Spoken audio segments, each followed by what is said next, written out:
অ্যাটলেটিকোকে হারিয়ে 2 দশক পর চ্যাম্পিয়ন্স লিগের ফাইনালে আর্সেনাল। রাতে শিরোপার মঞ্চে ওঠার লড়াইয়ে বিগ ম্যাচে পিএসজির মুখোমুখি হবে বায়ার্ন মিউনিখ।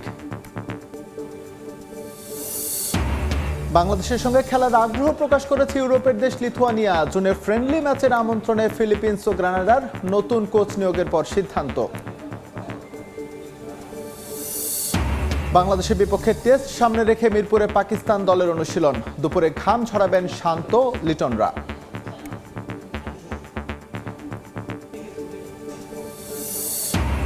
এবং একদিন পর আজ আবারও বিসিবি অ্যাডহক কমিটির মিটিং। আলোচ্য সূচিতে গুরুত্ব পাচ্ছে নির্বাচনের রূপরেখা।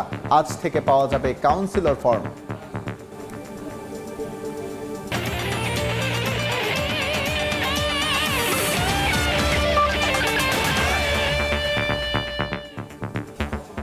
বিশ্বের নানা প্রান্তের খেলাধুলার খবর জানিয়ে দেব আমি এস এম ইকবাল। শুরুতেই চ্যাম্পিয়ন্স লিগের খবর। 20 বছরের অপেক্ষার অবসান ঘটালো আর্সেনাল। বুকায়ো সাকার নৈপুণ্যে 2006 সালের পর আবারও চ্যাম্পিয়ন্স লিগের ফাইনালে গানার্স। এমিরেটসে সেমিফাইনালের ফিরতি লেগে অ্যাটলেটিকো মাদ্রিদকে 1-0 ব্যবধানে হারিয়েছে স্বাগতিকরা। 2 লেগে 2-1 ব্যবধানে এগিয়ে থেকে শিরোপা জয়ের শেষ লড়াইয়ের টিকিট নিশ্চিত করেছে মিকেল আর্তেতা বাহিনী। 2 দশকের অপেক্ষা, অসংখ্যবারের ব্যর্থতা, অবশেষে স্বপ্ন পূরণ। ইউরোপের সবচেয়ে বড় মঞ্চের ফাইনালে আর্সেনাল। লন্ডনের এমিরেটস যেন আগুনে জ্বলছে। মাঠের মতো গ্যালারিতে উত্তাপ, গর্জন, সব মিলিয়ে এক মহাযুদ্ধের আবহাওয়া। প্রথম লেগে 1-1 ড্রয়ের পর দ্বিতীয় লেগে সব হিসেব নিকেশ পরিষ্কার। জিতলেই ফাইনাল, হারলেই বিদায়। শুরু থেকেই দুদলই সতর্ক। আক্রমণ পাল্টা আক্রমণে টান টান উত্তেজনা। তবে ঘরের মাঠে সময় বাড়ার সঙ্গে সঙ্গে ম্যাচের নিয়ন্ত্রণ নিয়ে নেয় মিকেল আর্তেতার শিষ্যরা। 43 মিনিটে ম্যাচের টার্নিং পয়েন্ট। লিয়ান্দ্রো ট্রোসার্ডের শট দারুণ সেভ দেন গোলরক্ষক ইয়ান ওবলাক। তবে বিপদ মুক্ত করতে পারেননি বুকায়ো সাকার পায়ে বল। ফিরতি শটে তার বুদ্ধিদীপ্ত গোলে এগিয়ে যায় গানার্স। এবারের চ্যাম্পিয়ন্স লিগে এটা সাকার তৃতীয় গোল, অক্টোবরের পর প্রথম। এরপর বল দখল, অন টার্গেট শটে খুব একটা এগিয়ে না থাকলেও সাকার এই গোলে ভর করে উজ্জীবিত হয়ে বিরতিতে যায় আর্সেনাল। দ্বিতীয়ার্ধে ঝাঁপিয়ে পড়ে অ্যাটলেটিকো মাদ্রিদ। সমতায় ফেরার জন্য চালায় একের পর এক আক্রমণ, কিন্তু মাঝমাঠে অটল ডেকল্যান রাইস আর রক্ষণে পাহাড় হয়ে দাঁড়ান মাগালেস ও উইলিয়াম সালিবা। শেষ মুহূর্তে নিশ্চিত গোলও বাঁচান গ্যাব্রিয়েল। এ যেন নিখুঁত defensive master class. Coach Thiago সিমিওনের দল লড়েছে শেষ পর্যন্ত। সুযোগ এসেছিল একাধিকবার। বেঞ্চ থেকে আক্রমণ ভাগে বদলি, তবুও আর্সেনালের রক্ষণ ভাঙতে পারেনি। শেষ বাঁশি আর আনন্দে ফেটে পড়ে এমিরেটস স্টেডিয়াম। 2006 সালের পর প্রথমবারের মতো চ্যাম্পিয়ন্স লিগের ফাইনালে গানার্স। পুরো টুর্নামেন্টে টানা 14 ম্যাচ অপরাজিত আর্সেনাল। এই মৌসুমে 41 জয়, ক্লাব ইতিহাসের অন্যতম রেকর্ড। রক্ষণে অসাধারণ ধারাবাহিকতা। কোচ মিকেল আর্তেতার হাত ধরে তারুণ্যের আর্সেনাল লিখছে নতুন ইতিহাস। এখন শেষ ধাপ, ইউরোপের সেরা হওয়ার লড়াই। ফাইনালে প্রতিপক্ষ হতে পারে বায়ার্ন মিউনিখ অথবা প্যারিস সেন্ট জার্মেই। আর এই একটা লড়াই জিতলেই ইউরোপের শ্রেষ্ঠত্বের মঞ্চে ট্রফি তালিকায় প্রথমবারের মতো নিজেদের নাম লেখাবে আর্সেনাল। তামিম হোসেন, সময় সংবাদ। এদিকে ফাইনাল নির্ধারণী হাই ভোল্টেজ ম্যাচ আয়োজনের অপেক্ষায় জার্মানির আলিয়েন্স আরেনা। সেমিফাইনালের দ্বিতীয় লেগে আজ মুখোমুখি ইউরোপীয় 2 জায়ান্ট বায়ার্ন মিউনিখ ও পিএসজি। ঘরের মাঠে বরাবরই ভয়ঙ্কর বাভারিয়ান্স। প্রথম ম্যাচের কৌশলে বর্তমান চ্যাম্পিয়নদের হারাতে চায় ভিনসেন্ট কোম্পানি। 4-5 ব্যবধানে এগিয়ে থাকলেও প্রতিপক্ষের মাঠের ম্যাচ নিয়ে বেশ সাবধানে লুই এনরিকে। দুদলের লড়াই শুরু বাংলাদেশ সময় আজ রাত 1টায়। নীরবতা, ঝড়ের আগের প্রস্তুতি। এক পাশে জার্মান জায়ান্ট বায়ার্ন মিউনিখ, অন্য পাশে ইউরোপের বর্তমান champion Paris Saint Germain. Europe সেরা হওয়ার দৌড়ে আর মাত্র এক ধাপ দূরে 2 জায়ান্ট। প্রথম লেগের 9 গোলের রোমাঞ্চের পর এবার সব হিসেব মিটবে এলিয়েন্স আরেনায়। পার্ক দে প্রিন্সেসে প্রথম লেগ দেখেছে গোল উৎসব। রুদ্ধশ্বাস ম্যাচে 4-5 গোলে এগিয়ে পিএসজি। তবে নিজেদের মাঠে বাভারিয়ানরা সবসময় ভয়ঙ্কর প্রতিপক্ষ। ইউরোপের ইতিহাসে এই 2 দলের লড়াই সবসময় হাই ভোল্টেজ। চ্যাম্পিয়ন্স লিগের সাম্প্রতিক সময় 2 দলই একে অপরকে হারিয়েছে। 2020 সালে ফাইনালে বায়ার্ন জেতে 1-0 ব্যবধানে। 2021 সালের কোয়ার্টার ফাইনালে জয় পায় প্যারিসিয়ানরা। তবে সাম্প্রতিক আক্রমণ ভাগের ফর্ম কিছুটা এগিয়ে পিএসজি, আর হোম অ্যাডভান্টেজ ও চাপের ম্যাচে অভিজ্ঞতা এগিয়ে বায়ার্ন। রোমাঞ্চকর লড়াই দেখার অপেক্ষায় লুইস এনরিকে। আমরা জানি বায়ার্ন কতটা শক্তিশালী দল। প্রথম লেগ জিতেছি, কিন্তু এই লিড কোনো নিশ্চয়তা নয়। ম্যাচে জয় পেতে হলে আমাদের মাথা ঠান্ডা রেখে সেরা পারফরম্যান্স দেখাতে হবে। প্রথম লেগে স্বাগতিক পিএসজির মনে ভয় ধরিয়ে দিয়েছিল বায়ার্ন। এই মৌসুমে বুন্দেসলিগায় 116 গোল করায় বায়ার্নের আক্রমণ ভয়ঙ্কর, তবে রক্ষণভাগে দুর্বলতা স্পষ্ট। আমরা আমাদের খেলার ধরন বদলাবো না। আমাদের লক্ষ্য একটাই, জয়। সেটা কিভাবে অর্জন করব তা নিয়ে পরিকল্পনা করছি। পিএসজি চ্যাম্পিয়ন্স লিগ জিতেছে, আমাদেরও অনেক বড় ম্যাচ জয়ের অভিজ্ঞতা আছে। কোম্পানির বার্তা পরিষ্কার, আক্রমণ থামবে না। ঝুঁকি থাকলেও নিজেদের স্টাইলই খেলবে বায়ার্ন। ফুটবল বিশ্ব এখন অপেক্ষায় আরেকটি গোল বন্যা নাকি কৌশলের জয় দেখার। বায়ার্নের কামব্যাক নাকি পিএসজির ফাইনাল নিশ্চিত? উত্তর মিলবে অ্যালিয়েঞ্জ অ্যারেনায়।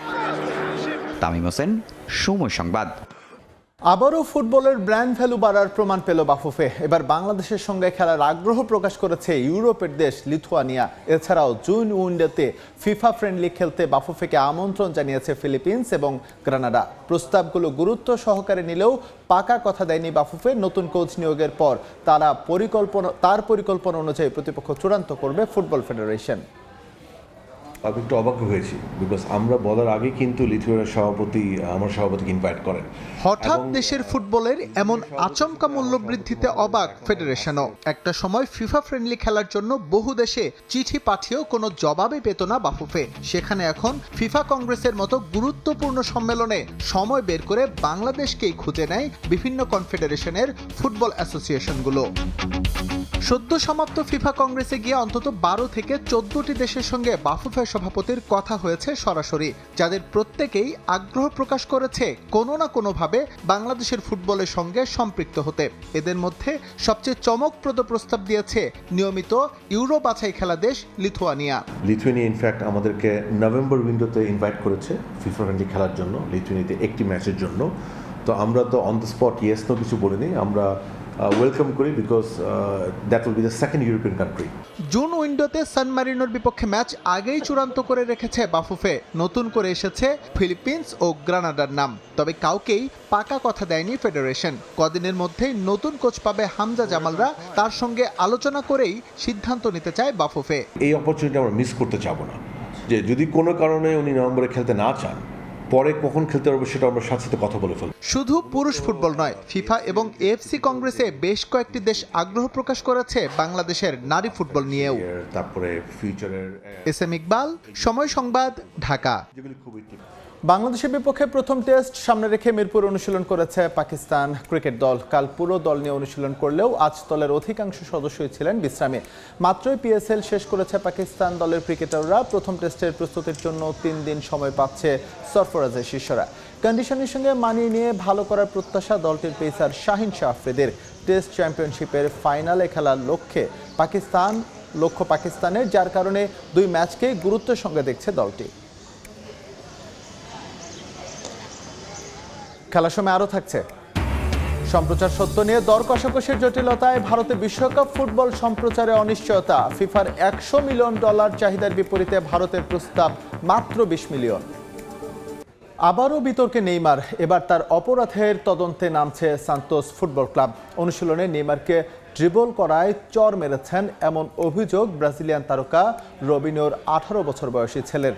গত রোববারের ট্রেনিংয়ে ঘটে এমন অপ্রীতিকর ঘটনা। এরপর রবিনিও জুনিয়রের অভিযোগের প্রেক্ষিতে তদন্তের আশ্বাস দিয়েছে সান্তোস। জানা গেছে ট্রেনিংয়ে নেইমারকে ড্রিবল করেন রবিনিও জুনিয়র। এরপরেই নিজের মেজাজ হারান 34 বছর বয়সী ফুটবলার। প্রথমে উত্তেজিত বাক্য বিনিময়ের পর থাপ্পড়ের অভিযোগ নেইমারের বিরুদ্ধে ওঠে। পরিস্থিতি এতটাই উত্তপ্ত হয় যে সতীর্থদের এগিয়ে আসতে হয় দুজনকে ছাড়াতে।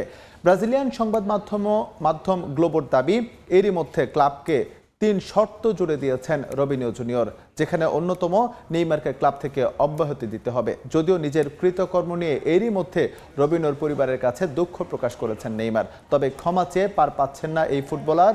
তার বিরুদ্ধে কঠিন সিদ্ধান্ত নিতে পারে সান্তোস।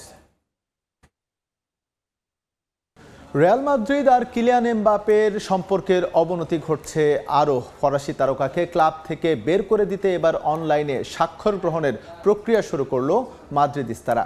কয়েক ঘন্টার ব্যবধানে যেখানে স্বাক্ষর করেছেন 15 লাখের বেশি মানুষ, ছুটি কাটিয়ে ক্লাবের অনুশীলনে ফিরলেও এমবাপেকে নিয়ে বিস্ফোরক খবর ছাপিয়েছে ক্রীড়াভিত্তিক সাময়িকী দ্য অ্যাথলেটিক। রিয়াল বেতিস ম্যাচের আগে ট্রেনিং গ্রাউন্ডে উত্তপ্ত পরিস্থিতি তৈরি করেন এমবাপে, এমন দাবি তাদের। অনুশীলনে একটা গোল করাকে কেন্দ্র করে সাপোর্টিং স্টাফের সঙ্গে দুর্ব্যবহার করেন এমবাপে। তাতে দলে এই ফুটবলারকে নিয়ে তৈরি হয়েছে বিরূপ প্রতিক্রিয়া। অনেকের মতে ক্লাবের জার্সি গায়ে জড়ানোর যোগ্যতা নেই এই ফ্রেঞ্চ তারকার। 2026 বিশ্বকাপের আগে ব্রাজিলের সমর্থনে খোলা আকাশের নিচে মুরাল এঁকে চিরায়ত ঐতিহ্যকে ফুটিয়ে তুলেছেন রিও ডি জেনিরোর বাসিন্দারা। মারিও জাগালো, রোনালদো, গারিনচা, পেলের মতো কিংবদন্তি ফুটবলারদের মুরাল ঠাঁই পেয়েছে সেখানে। বিশ্বকাপে এবার ব্রাজিলের প্রস্তুতিতে সন্তুষ্ট নন দেশটির সমর্থকরা। তারপরও তাদের চাওয়া এই মুরালগুলো বিশ্বকাপে ভালো করতে উৎসাহ যোগাবে দলকে। প্রতি আসরের মতো এবারও বিশ্বকাপ ফুটবলকে স্বাগত জানাতে বর্ণিল সাজে সেজে উঠেছে রিও ডি জেনেইরো। রিওর ভিলা ইসাবেল এলাকার পেরেইরা নুনেস স্ট্রিটে গত 48 বছরের মতো এবারও এখানকার স্থানীয়রা এঁকেছেন কিংবদন্তি তারকাদের বিভিন্ন মুরাল ও কার্টুন। ব্রাজিলের হয়ে ফুটবলার ও কোচ হিসেবে 4টি বিশ্বকাপ জয় করা মারিও জাগালোর মুরাল এবারও গুরুত্ব দিয়ে এঁকেছেন শিল্পীরা। জাগালোর সঙ্গে আছেন গারিনচা, পেলে, রোমারিও ও রোনালদোর মুরাল। 2002 সালে জাপান বিশ্বকাপে সবশেষ শিরোপা উঁচিয়ে ধরেছিল ব্রাজিল। এরপর থেকে শিরোপার দেখা নেই সেলেসাওদের। 2026 বিশ্বকাপের দল নিয়েও খুব একটা আশাবাদী নন ব্রাজিলিয়ানরা। 2002 সালের পর থেকে বিশ্বকাপ যেন দূরের বাতিঘর হয়ে গেছে তাদের জন্য। দল নিয়ে সমর্থকরা আশাবাদী না হলেও ব্রাজিলের সমর্থনে খোলা আকাশের নিচে মুরাল এঁকে বিশ্বকাপের জন্য সাজানোর ঐতিহ্যকে বাঁচিয়ে রেখেছেন এখানকার বাসিন্দারা। আয়োজকরা বলছেন এই মুরালগুলো শান্তি, সহনশীলতা এবং সবাইকে এক ছাদের নিচে নিয়ে আসার বার্তা বহন করে। বরাবরের মতোই এখানে বড় একটা পর্দা থাকবে, সে সঙ্গে পার্টিও হবে। ব্রাজিল যদি প্রথম রাউন্ড পার হতে পারে আমরা তাতেই খুশি হব। আমার মনে হয় না ব্রাজিল এখন পর্যন্ত খুব বেশি লড়াকু মনোভাব দেখিয়েছে, কিন্তু যেখানে আমরা ব্রাজিলিয়ান আমরা সব সময় সবকিছুর উপর বিশ্বাস রাখি, তাই ব্রাজিল চ্যাম্পিয়ন হোক এটাই প্রত্যাশা করব। বিশ্বের সবচেয়ে সুন্দর রাস্তায় আপনাকে স্বাগতম, যেখানে অন্তর্ভুক্তি আমাদের মূল মন্ত্র। এমন চমৎকার সব কথায় সাজানো রয়েছে মুরালগুলো। রয়েছে আয়োজক 3 দেশের রঙিন পতাকার পাশাপাশি বিশ্বকাপের সোনালী ট্রফিও। পারভিন আক্তার, সময় সংবাদ। বিশ্বকাপ ফুটবলের বাঁশি বাজতে বাকি আর মাত্র কয়েক সপ্তাহ, অথচ বিশ্বের সবচেয়ে জনবহুল 2 দেশ ভারত ও চীনের কোটি কোটি ফুটবল ভক্ত এখনও অন্ধকারে। ফিফার সঙ্গে সম্প্রচার সত্ত্ব নিয়ে দর কষাকষির জটিলতায় দেশ দুটিতে খেলা দেখা যাবে কিনা তা নিয়ে তৈরি হয়েছে চরম অনিশ্চয়তা। ভারত ও চীনের এই ব্রডকাস্ট ডেডলক নিয়ে বিপাকে ফিফাও।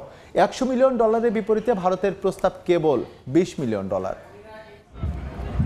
বিশ্বের প্রায় 175টি দেশে ফিফা তাদের সম্প্রচার সত্ত্ব বিক্রি সম্পন্ন করলেও এখনো ঝুলে আছে ভারত আর চীনের ভাগ্য। যে 2 দেশে বাস করে বিশ্বের 1/3 মানুষ, সেখানে ফিফার অফিসিয়াল ব্রডকাস্টার কে হবে তা নিয়ে চলছে স্নায়ুযুদ্ধ।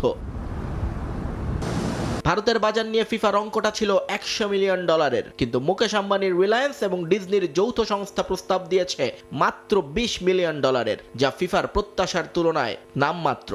এর আগে 2022 কাতার বিশ্বকাপের সময় রিলায়েন্স খরচ করেছিল প্রায় $60 মিলিয়ন, কিন্তু এবার ম্যাচগুলোর প্রচারের টাইমিং জুৎসই না হয় এই দরপতন। রয়টার্সের প্রতিবেদনে বলা হচ্ছে 2026 বিশ্বকাপ যেহেতু উত্তর আমেরিকায়, তাই বেশিরভাগ ম্যাচই ভারতীয় উপমহাদেশে সম্প্রচার হবে মাঝরাতের পর। আর এই প্রতিকূল সময়ে দর্শকদের টেনে আনা বা বিজ্ঞাপন থেকে টাকা তোলা বড় চ্যালেঞ্জ হবে প্রতিষ্ঠানগুলোর জন্য। সনির মতো বড় প্রতিষ্ঠানগুলো এবার পিছু হটেছে। বিজ্ঞাপনী সংস্থাগুলোর মতে ভারতে ক্রিকেটের যে বাণিজ্যের দাপট, ফুটবলের আবেদন সেখানে এখনো নির্দিষ্ট গণ্ডিতে সীমাবদ্ধ। তার উপর চলমান বৈশ্বিক রাজনৈতিক অস্থিরতা এবং ইরানে যুদ্ধ পরিস্থিতির প্রভাব পড়েছে বিজ্ঞাপনের বাজারে। সময় ফুরিয়ে আসছে দ্রুত। মাত্র কয়েক সপ্তাহের মধ্যে পরিকাঠামো তৈরি আর বিজ্ঞাপন স্লট বিক্রি করা বিশাল এক কর্মযজ্ঞ। শেষ পর্যন্ত যদি সমঝোতা না হয়, তবে কোটি কোটি ভক্তকে এবার হয়তো বিকল্প পথ খুঁজতে হবে মাঠের লড়াই দেখতে। নিয়ন মুহাইমিন, সময় সংবাদ। এ পর্যায়ে খেলার সময় শীর্ষ সংবাদগুলো জানিয়ে দিচ্ছি আরেকবার। অ্যাটলেটিকোকে হারিয়ে 2 দশক পর চ্যাম্পিয়ন্স লিগের ফাইনালে আর্সেনাল। রাতের শিরোপার মঞ্চে ওঠার লড়াইয়ে বিগ ম্যাচে পিএসজির মুখোমুখি হবে বায়ার্ন মিউনিখ। বাংলাদেশের বিপক্ষে টেস্ট সামনে রেখে মিরপুরে পাকিস্তান দলের অনুশীলন। দুপুরে ঘাম ঝরাবেন শান্ত লিটনরা।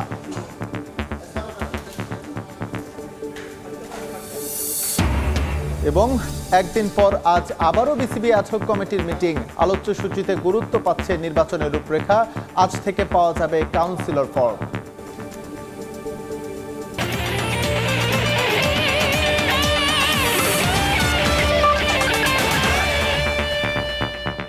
এই ছিল খেলার সময়। এরপর দুপুরের সময়ের সঙ্গে থাকবেন জিন্না তারা যশোয়া। ইকবাল, আপনাকে ধন্যবাদ। দুপুরের সময় নিয়ে আসছি কিছুক্ষণ পর, সঙ্গেই থাকুন সময়ের।